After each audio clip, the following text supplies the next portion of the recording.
對於香港嚟講呢，有幾多長者有呢個吞嚥嘅困難呢？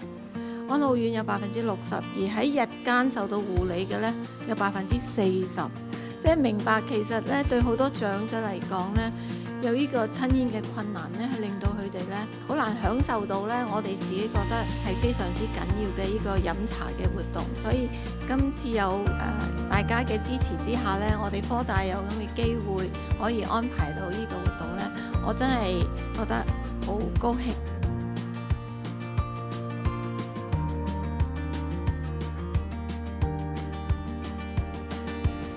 好似今日嘅主題咁講呢，一個流動五感呢，其實五感嘅重要性呢，就係因為原來我哋食嘢呢，原來唔係單係